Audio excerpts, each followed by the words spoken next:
And this is the story I told them. And if you heard it, listen again. A young fella had his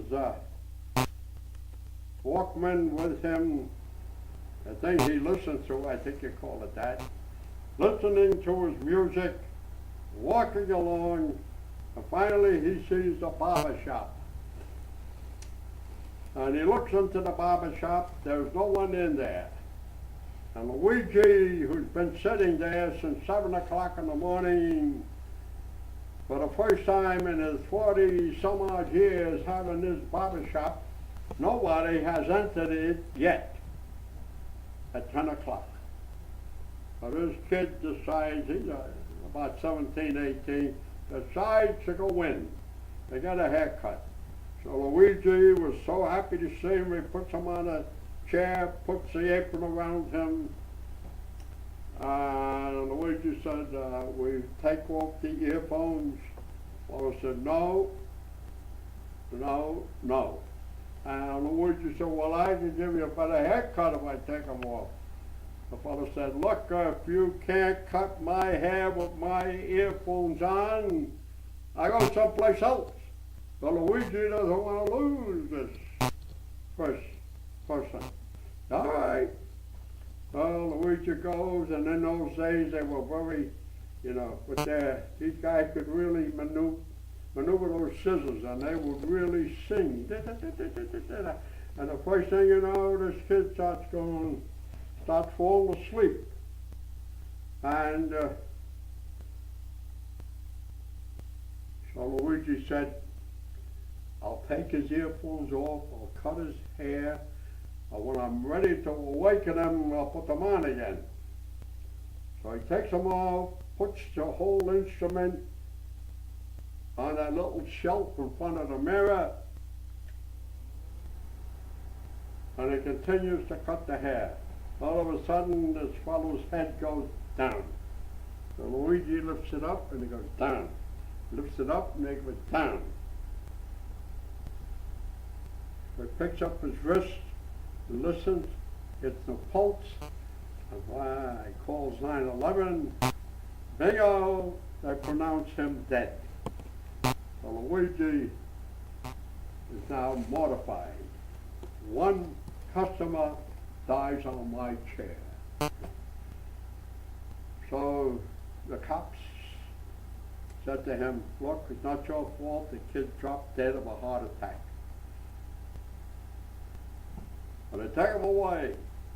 And Luigi still sits there, nobody's coming in.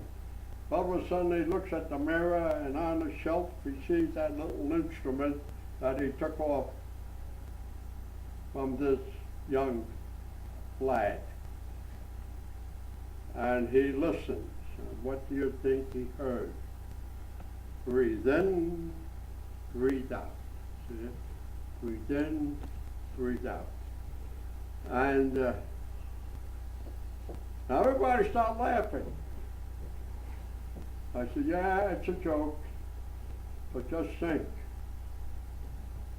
If you and I had to think about breathing in and breathing out, just think, all of you, if not most of you, ate breakfast, and you are digesting that food at this moment. Are you thinking about digesting it, or is it digesting by itself? And I went on and on and on, and these kids are still sitting there. So, and of course, I really got a standing ovation when it was all over. They really liked it.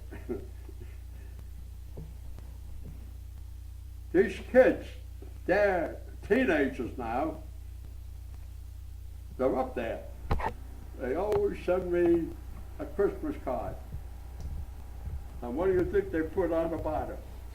Breathe in, breathe out, and they sign their names. The impression I made on them. Okay? They stayed. And you can do the same. Now, if I got up there and told there's a pressure on the nerve and all this sort of crap, this is what these kids didn't want to hear. They want to hear stories. because we are a story. We are history. And history is a story, a tale. So tell your story in this manner. So even last night, somebody said, well, how do you explain chiropractic? And my answer to this person, this one it was all over, and we were mingling, and my answer to this person was, you love someone very much, and of course I do. Explain it to me. I can't. I said, this is chiropractic love. It can't be explained. You like it? Use it. Don't get yourself tangled up with a lot of crap. That's medical. That is not holographic. That is not holistic, man in toto.